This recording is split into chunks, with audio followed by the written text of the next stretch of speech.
hoje nossa aula é de ética, né? E ética é um assunto complexo, né? Falar de ética é tão complexo quanto praticar a ética, né? Falar ética e praticar a ética todo jeito é complicado, tá? É muito complexo. É, as facilidades dos argumentos, né, sempre se relacionam com a, a realidade vivenciada em sua aplicação, né? Na verdade, tem muita teoria, né, envolvida no tema aí e muita coisa misturada, e isso bagunça um pouco, tá? Então, a ética é uma palavra grega, né, vem do grego ethos, significa morada, né? Parece que não tem nada a ver, mas tem, né? É como se fosse em inglês home, ou casa, né? Lar em português, mas são as regras para você viver em casa, alguma coisa assim, tá? Mas a palavra mesmo quer dizer só morada, só moradia, só lar, tá? É um conjunto de regras e preceitos, né, de ordem valorativa, né, e moral do indivíduo, né? São regras e preceitos utilizados em um grupo, tá? Em um grupo social, em um grupo desenvolvido aí. Ética e moral, né, em alguns casos, elas são colocadas como sinônimos, mas não são, né? Ética é princípio e a moral é comportamento, tá? É que isso é meio difícil de separar mesmo, né? Na prática, tá? Mas os princípios éticos, pode ser que eu tenha um princípio ético que moralmente né, não pratico, coisa desse tipo. Então, não é uma coisa muito simples de se separar também. A ética está relacionada com o modo de ser, né? Caráter sendo um conjunto de conhecimentos extraídos da observação do comportamento humano. A gente observa o comportamento humano e o princípio ético vem do comportamento. Engraçado que não é de todo mundo, né? É de um grupo, né? Porque o que é ético para um grupo, para outro já não é, né? Mas o comportamento de um grupo é diferente do outro, porque depende de vários fatores, tá? A ética depende de vários fatores. Eu não vou detalhar isso não, porque o meu foco com vocês hoje é ética cristã, e se eu sair muito aqui, a gente não vai conseguir o objetivo para esse campo que a gente escolheu. Esse assunto é muito vasto, não é assunto para uma aula somente, é assunto para discussão grande, né? É uma coisa grande. Mas dentro do que nós escolhemos hoje, eu acho que vai dar para a gente tirar um bom proveito aí, tá? Nessa ótica aí, né, o modo de ser, né, ou a ética de cada pessoa é resultado das observações e princípios que conduzem, né, a conduta da pessoa, de cada pessoa, o que cada pessoa vive, né, o que cada pessoa faz, tá? Significa que tudo que a gente faz, né, que a gente fala, que a gente aprecia, que a gente olha, que a gente escolhe, né, as nossas escolhas, né? E a gente faz isso conforme princípios que a gente aprendeu, né? A gente faz assim porque aprendeu assim, então ele vai construindo assim a sua ética. Por isso que dá muita disparidade, porque o que é ético para um pode não ser ético para outro. Então, para nós a ética, de um modo geral, é o que a maioria concorda ser, tá? Mas não há uma unanimidade nisso de forma nenhuma, tá? A ética é inerente a todos, tá? Uns podem exercê-la de uma forma diferente dos outros, né? Mas é uma coisa que permeia todas as pessoas. A cultura, o local em que vive, né? O contexto que a pessoa vive, o social, contribui, né, para a formação do cidadão, né? Do seu preceito ético do cidadão. A conduta moral de uma pessoa é definida por ela mesma, tá? A partir da observância, né? A partir de olhar, aprender com os pais, com os avós, com o grupo social, na escola, no trabalho, a gente vai aprendendo e formando os nossos princípios éticos, tá? Isso é feito a partir da percepção que a gente tem, né, das pessoas, das ações, de tudo que a gente vivencia, tá? E isso pode ser correto ou não, né? A relação de princípios aí que define as atitudes, né? O que você diz, não, isso é correto, o outro vai dizer, não, isso não é correto, né? Então isso pode ter variações aí. tá? Mas de uma forma geral, os princípios éticos são aqueles princípios que a maioria aceita como o bom, né? Que nós chamamos com outro nome, mas isso é ética, tá? Bom senso. Já ouviu falar em bom senso? As pessoas falam, não, a pessoa tem que ter o bom senso de fazer isso. O que é o bom senso? O bom senso é o que a maioria, né, faz ou faria, ou a atitude que se espera de uma pessoa no meio do contexto em que ele vive. Então isso é ética, tá? Nessa concepção aí, né, o ethos, né, o morada, ajuda a identificar os valores presentes na vida de cada pessoa, de cada indivíduo, tá? Para um agir reto ou correto.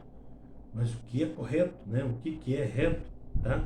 Outra questão debatida quando envolvida a ética são os assuntos relacionados, por exemplo, para nós, né, cristão, ao aborto, tá? É um assunto muito polêmico, né? Para uns é, para outros não é, né? A eutanásia é cessar a vida, fazer cessar a vida, a pessoa está lá vegetando e tal, eutanásia é a pessoa escolher parar de viver, isso é eutanásia, tá? Pornografia, né? Sexo extraconjugal, homossexualidade de qualquer tipo, né? Agora tem tipos variados aí, né? A nomenclatura vai aumentando cada vez mais, porque tem, né? Estes e outros temas são muito controversos, tá? Quando discutidos, e certamente cada um defende os seus conceitos do ponto de vista ético. Vale lembrar, eu quero lembrar vocês que quando nós falamos de ética cristã, nossos valores éticos, eles são formados não só pelo que vivenciamos no nosso dia a dia, na família, no trabalho. Nós temos uma vantagem muito grande, extra, que é a Bíblia, que é a palavra de Deus. A Bíblia é uma cartilha de ética, de moral, de cidadania, né, para qualquer pessoa, tá? Então, nós temos uma mudança aí. O homem natural não tem essa mudança. O que ele aprende é o que ele vai levar para a vida, né? De maneira bem simples, por exemplo, quando o pai é racista, não sei se vocês já conviveram com isso, eu já vi isso várias vezes, né? Quando os pais são racistas, os filhos vai aprender com os pais e vai ser racista também. Às vezes, aquilo nem é profundo nele, mas ele só repete um comportamento que ele aprendeu dos pais, tá? E eu estou dando um exemplo, isso aí acontece na sociedade, no meio do grupo que ele vive, nos coleguinhas que ele tem ali, o que eles acham é o que ele vai achar também, tá?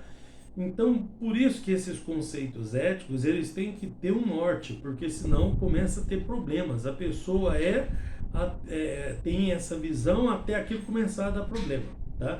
E como nós temos a Bíblia como o nosso parâmetro principal, como nossa regra de fé e conduta, isso facilita para nós, porque nós temos um norte, né? Nós temos uma linha de conduta ética a seguir, tá? E isso é adquirido durante a vida, né? No contexto, né, da etnia, do local que nós vivemos, na nossa sociedade, da nossa cultura, tá? Isso varia um pouquinho de cultura para cultura, mas o bom senso, de um modo geral, ele é bom senso em qualquer lugar do mundo. A ética existe para todos, tá? E dentro dos comportamentos aceitáveis, né, é que vai aparecer os conceitos que a gente vai vendo aqui, tá? Quando as decisões são tomadas, né, a nossa vida é de decisões, vocês já perceberam isso, né? Nós levamos para decidir, a gente decide todo dia, viu? Você tem que tomar uma decisão todo dia. E decisões importantes, às vezes, a gente não presta nem atenção, né? Quando a gente faz uma festa para tomar uma decisão, quando a gente, né, faz um bolo para tomar uma decisão, é uma coisa, mas tem decisões importantes que a gente toma ela ali de supetão, sem fazer bolo, e vai afetar a nossa vida inteira, tá? A ética são decisões tomadas. Essas decisões são tomadas a partir de conceitos adquiridos, tá? Então nós temos que tomar cuidado com o que nós estamos absorvendo, né, da sociedade, para não absorver princípios perigosos, contrários, né? Por que eu estou dizendo isso? Porque já tem muito cristão aceitando com naturalidade o aborto. Né? Não, mas o aborto, né, tem caso que é aceitável porque foi fruto de um estupro, sabe? Aí começa a arrumar desculpas, né? E começa a aceitar os princípios, que já começa a contrariar a Bíblia, a palavra de Deus. Então, na verdade, nós temos que ter os nossos valores que aprendemos e temos que filtrá-los à luz da Bíblia. Temos que passar uma peneira na luz da Bíblia. E como a maioria dos crentes não leem a Bíblia, a maioria dos crentes está com o seu conceito ético distorcido. E ele vai ter que tomar determinadas decisões na vida. E aí é onde pode dar tudo errado, né?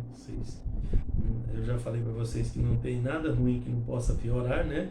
E aí pode piorar sim, tá? Então não é possível decidir acertadamente qualquer coisa que seja, né?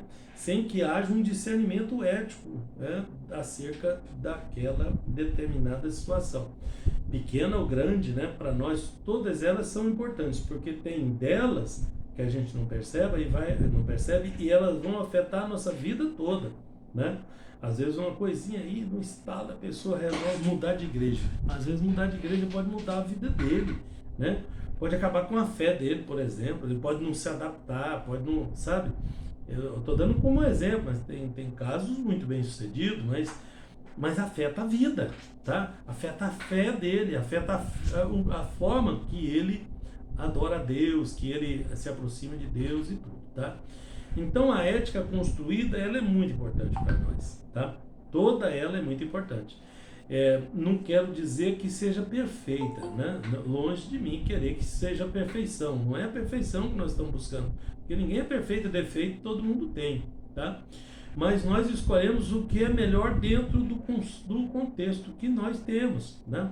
As pessoas com essa mania de querer perfeição, aí ele olha para um governo, né, para um candidato lá, fala, não, esse candidato é o melhor do mundo, esse aí não tem igual, eu vou depositar minhas fichas tudo nele. Aí ele faz uma besteira lá e a pessoa está de cara decepcionada, porque não é a perfeição, é o menos ruim, né? Vamos dizer assim, para ser mais claro para vocês, que a gente escolhe porque defeito todo mundo tem, tá? E eu estou falando isso de uma questão política, mas é uma questão dentro de casa, né? As escolhas, você vai deixar o seu filho sair ou não vai? Ele é adolescente, ele já teve problema quando ele saiu sozinho, agora ele vai sair, não, esse não teve problema. Cada caso é um caso, então, mas você vai ter que decidir. Isso pode mudar a vida dele, a sua vida. Ele pode, né, sofrer um acidente, ele pode, sabe? Ou pode não acontecer nada disso, mas dentro do que você aprendeu e viu e vivenciou, é que você vai construindo a sua ética, os seus valores, tá? Para que você possa aplicá-los. Então, a ética na vida de um líder, né? Do líder, né? Para a reflexão do tema em questão, nós vamos apresentar aqui alguns textos bíblicos, né, que vai servir de compreensão para o assunto aí, tá? Olha isso, 1 Timóteo capítulo 4, versículo 12, diz assim, ninguém despreze a tua mocidade, mas sê o exemplo dos fiéis na palavra, no trato, no amor, no espírito, na fé, na pureza. Só isso aqui dá 2 horas de aula aí né, teológica dentro do campo da ética, tá? Dentro do campo da ética na vida do líder. Então um líder, ele tem que ser o exemplo das pessoas, no quê? No trato, no amor, no espírito, na fé, na pureza, né? Tudo isso dentro dos conceitos éticos que ele tem armazenado, que ele aprendeu. Ou aprendeu no lar, ou aprendeu na igreja, ou aprendeu, né? Filtrou isso tudo na palavra, filtrou isso tudo na Bíblia, tá? E aí ele vai pôr em prática daí para frente, tá? Então, é uma palavra desafiadora para Timóteo, né? Que Paulo propôs, tá? Ele disse que o Timóteo se tornasse o exemplo para os fiéis, né? Tem poucos líderes, né, que podem bater no peito e dizer, olha, eu quero ser um exemplo para as pessoas, né? Tem muitos aí que, às vezes até veladamente, falam, não, faz o que eu mando, mas não faz o que eu faço, né? E na verdade o líder, ele tem que ser o exemplo dos fiéis, né? E eu estou falando líder de um modo geral, às vezes líder da mocidade, líder das crianças, líder das senhoras, né? O líder, ele tem que ter um comportamento ético um pouco mais apurado do que os outros, porque os outros vão segui-lo. Ele é um formador de opinião. Ele é um líder para liderar, para que alguém possa, né, espelhar nele, tá? O exemplo é o modelo, né? A pessoa que é o modelo a ser seguido, a ser copiado. O tipo, né, com quem o obreiro se parece, tipifica e representa ele, tá? O apóstolo esperava que um líder cristão fosse um modelo, né, para os outros, né? Não apenas um exemplo isolado, né? E sim um exemplo tipificado, um exemplo a ser copiado, tá?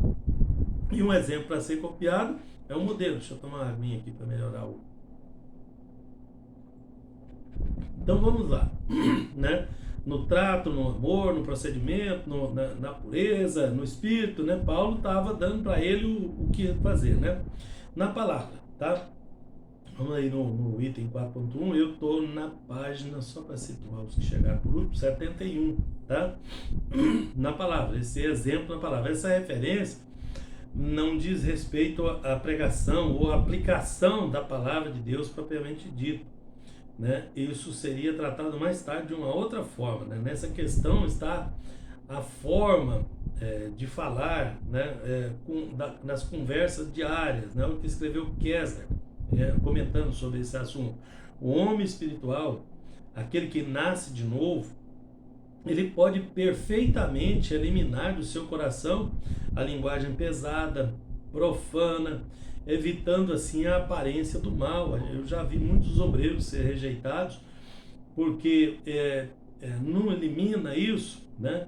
Então na palavra ele acaba inserindo, né, piadinhas, coisas de mau gosto, começa a achar graça do mundo, começa a fazer isso é um erro muito grande, né? Então a palavra que sai da nossa boca, ela tem que ser, não está falando da palavra de Deus propriamente disso, tá? Mas palavra torpe, palavra errada, palavra fora de contexto, né? Não deveria, né? Não deveria de modo nenhum sair da boca de nenhuma pessoa, né? Antes deverá proferir palavras, né, se unicamente elas forem boas, que elas edifiquem alguém, né, que dê graça aos que o ouvem, tá? Se não deveria, ninguém deveria falar, quanto mais o obreiro, o líder, aquela pessoa que tem a missão de ser o exemplo, tá? E não vale para Deus também a pessoa falar, não, mas eu não pedi para ser o exemplo, eu não pedi para ser obreiro, né? Não é você que pede, é Deus que escolhe. E aí ele nos escolhe porque ele, né, precisa de nós, ele tem uma série de coisas. Sobre esse assunto a gente trata depois. Primeiro vamos tratar da ética, tá? Os cuidados com as palavras devem ser a marca de alguém que professa a fé cristã. Isso não é fácil, né? Porque a mesma boca pode falar uma palavra que abençoa e outra que amaldiçoa, tá? Tiago falou sobre isso, né? No capítulo 3 lá, tá? O líder que não consegue dominar a língua, é o que Tiago disse, né? Ele não conseguirá dominar toda a sua personalidade, né? E isso vai levar a pessoa, o obreiro, o líder, o exemplo, o modelo que deveria ser, tá? Ao hábito de falar piadas, né? De falar coisas torpes, coisas inconvenientes, mentirosas, né? Mentirinhas gospel, né? Que cita aí, né? Desvio de caráter e outros males da fala, né? Que a fala reprovável, né? Que o bom senso nos ensina a não utilizar, tá? O bom senso aí entra na nossa ética, tá? Na nossa ética cristã, tá? Quem não refreia a língua, Tiago falando, né? Aquele que é religioso, não refreia a sua língua, engana a si próprio, e a sua religião é vã. Por quê? Porque quem vai acreditar numa pessoa, né, que não tem domínio da própria língua, tá? Então nós estamos falando da palavra aqui, não está falando da palavra de Deus, está falando da palavra do obreiro mesmo, da pessoa, né, do líder, né, do crente, né? O crente tem que ser sim, sim, não, não, tá? Então, se é vã, né, é um cristianismo vago, falso, sem Cristo. Cristianismo sem Cristo, é possível um negócio desse? A palavra do indivíduo deve ser sim ou não. O que passa disso procede do maligno, né? Nós vimos isso em Mateus, né? Capítulo 5, versículo 37, tá? Os que chegou por último, nós estamos na página 72. O outro ponto é o procedimento, né? Então ele tem que ser o exemplo na palavra, ele tem que ser exemplo no procedimento. Porque tem gente que é bom de palavra, é bom de conversa, mas o procedimento dele não bate com o que ele fala. Ele fala uma coisa, mas ele faz outra. Ele vive noutra realidade, tá? Procedimento é a conduta do cristão, tá? A forma como se comportar diante da sociedade e da igreja. Tá vendo que agora nós saímos da linha ética geral para uma ética cristã, porque o assunto ética é muito amplo, tá? Tratado então fora do contexto da igreja é uma polêmica só, tá? Ética médica, ética de advogado, ética, isso é uma coisa difícil, complicada. No nosso caso, como nós temos uma baliza, como nós temos um filtro que é a palavra de Deus, então é um pouco mais fácil, mas um pouco, ainda tem muita discussão aí dentro desse campo, tá? No nosso meio, tá? O que é para um não é para outro e por aí vai, tá? Ah, mas isso não tem nada a ver, não, é uma piadinha ali, isso é até saudável, né? Para o bom humor, a pessoa arruma uma desculpa ali, tá? Dentro do que eu estou falando, vai ter gente que vai levantar e falar, não, peraí, isso não precisa ser assim não, tá? Mas se eu tenho que ser um modelo, eu tenho que ser um modelo confiável, né? Um modelo para várias pessoas, não para um especificamente. Então, às vezes a gente tem que abrir mão de coisas que a gente acha que nem é tão assim, por causa dos outros que acham que deveria ser assim. Então, tem coisa que a gente nem acha que é pecado, nem acha né, que isso vai trazer algum prejuízo. Mas se as pessoas que vão te ouvir acham que é, então é melhor você fazer do jeito que eles acham, porque senão eles não vão te ouvir. Eles não vão te seguir. As pessoas não vão te seguir porque o seu comportamento não condiz, entre aspas, com o que se espera, né? Com o que é socialmente aceitável, né? Eticamente aceitável. Isso tudo tem um limite, tá? Para lá e para cá, tem um exagero aqui, um exagero cá e tal. Por isso que eu estou dizendo que isso não é fácil, não. Mas sempre que a gente puder abrir mão de alguma coisa, a gente vai abranger mais o leque de pessoas que vai nos ouvir, que vai escolher nos ouvir, tá? O procedimento, então, ele é um ponto, é o calcanhar de Aquiles do negócio, tá? No seu artigo sobre ética ministerial, o pastor Ezequias Soares, esse livro é antigo, de ética, tá? Eu vou ver se eu encontro aqui nos meus guardados de PDFs e depois eu disponibilizo ele para vocês, tá? Comentando sobre administração eclesiástica no púlpito, né? Ele faz uma analogia de um púlpito, de uma igreja, como a vitrine de uma empresa, tá? E ele afirma que, da mesma forma que uma empresa comercial se apresenta através de uma vitrine bem organizada para atrair os seus clientes, também o púlpito, como símbolo, né, é a vitrine da igreja, aos seus membros e aos visitantes. A pessoa vê ali, chega até a palavra é bagunçada, as coisas às vezes é um lugar simples, humilde, né? Você vai lá numa igreja que tem lá terra batida, tem um filtrozinho de água ali no canto, os banquinhos muito simples, mas no púlpito o negócio está bem organizado, a palavra, a ética, o procedimento, a coisa está aí, a vitrine, tá vendo? Então não é uma aparência externa que nós estamos falando, estamos falando de procedimento, de coisa de dentro, e as pessoas percebem isso com facilidade, né? Com 2 ou 3 palavras a gente acaba contando quem nós somos, né? De boca fechada, tranquilo, todo mundo vai pensar que você é o melhor cara do mundo, né? Mas abriu a boca, né? Aí as pessoas vão medir a gente e vão saber o que tem dentro de nós. Então, o nosso conceito ético vai determinar isso, tá? Vai determinar essa confiança. As pessoas estão nos medindo. Quem não te conhece vai te medir. E enquanto ele não confiar em você, ele não vai te ouvir. Vocês me conhecem. Vocês já me mediram de todo jeito, né? Não precisa esconder não, que eu sei que vocês já me mediram de todo jeito. Mas vocês já me conhecem, vocês confiam. Então o que vocês estão fazendo? Vocês confiam no que eu estou falando. Mas eu tenho um canal no YouTube, eu divulgo meus vídeos lá, os meus vídeos com muita divulgação e tudo, eu consigo 200, 300 visualizações, tá? Se eu conquistar a confiança daquelas outras pessoas, porque esses 200, 300 me conhecem, né? Os outros não tem como me medir ali, né? Se eles me verem falando em outras coisas e tal, na televisão, e eu ficar famoso de repente, aí eles vão querer me ouvir para saber o que, né? Às vezes por curiosidade acabam me ouvindo. Mas é isso, nós somos um modelo. Então eu vou divulgando assim mesmo. E daqui a pouco um já consegue me ler diferente, aí ele já está me seguindo ali, aí o outro também, isso vai crescendo devagarinho, porque as pessoas vão olhando o que a gente tem, o que é aceito por ele. Muitos deles nem concordam com o que eu falo, muitos deles a ética está distorcida, não vai aprender nada, né? E outros nem confiam ainda para me ouvir, né? Eu já disse isso para vocês, as pessoas só vão te ouvir se eles confiarem em vocês.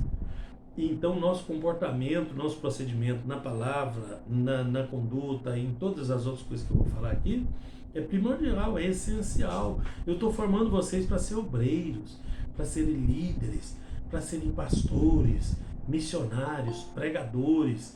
Eu estou formando vocês, não é um curso como outro qualquer. Estou formando vocês para falar para as pessoas. E quando vocês falar para as pessoas vão te ouvir? Depende se o seu comportamento condiz com a sua, né, com o que você prega, se você é uma pessoa boa na palavra. Estou falando a palavra de Deus, naquela palavra que nós vimos ali acima. Se é uma pessoa boa de procedimento, a ética dele é boa, ele vai te ouvir, mas só vai te ouvir se ele confiar em você. E você conquista a confiança dele, demonstrando, deixando claro o seu princípio ético, a sua posição. Por isso eu deixo claro para vocês a minha posição cristã, em que eu creio. Por quê? Para você confiar, para quem entrar aí, acreditar, confiar naquilo que eu estou dizendo, porque as pessoas não vão te ouvir se eles não confiarem em você. Não se esqueça disso, estou formando vocês para isso, tá? Bom, o procedimento de uma pessoa deve ser marcado por decoro e graça cristã. É perceptível a graça cristã na vida da pessoa. E o decoro, anota essa palavrinha aí para vocês estudarem ela, o decoro cristão, tá? Porque muitos deputados foram caçados por falta de decoro. Nós estamos falando de ética, isso é no campo da ética, tá? É no campo da moral, é no campo que a maioria aceita, do que é socialmente aceito, chamado também de bom senso, tá? Então, revestivos, olha aí em Colossenses 3:12, revestivos, pois, como eleitos de Deus, você é eleito de Deus, então você tem que andar, se proceder como tal. É isso que Paulo estava ensinando para Timóteo, tá? Revestivos como eleitos de Deus, santos, tá chamando ele de santo aí, ó, santos e amados.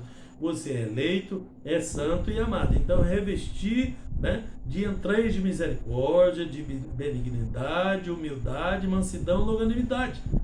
Então, eu sou eleito de Deus. Então, o meu procedimento tem que ser um procedimento de acordo. Eu tenho que usar, né, um comportamento de usar de misericórdia, de ser benigno, né, de ser humilde, de ser manso, né?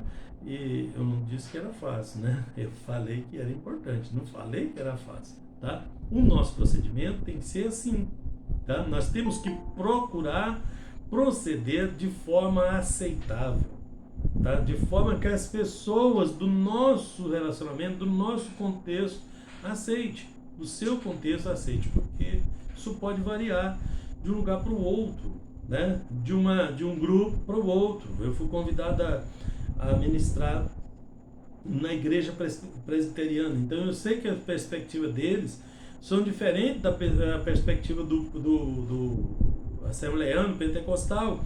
Então lá eu tenho que me preocupar com outras coisas que aquele grupo ali aceita.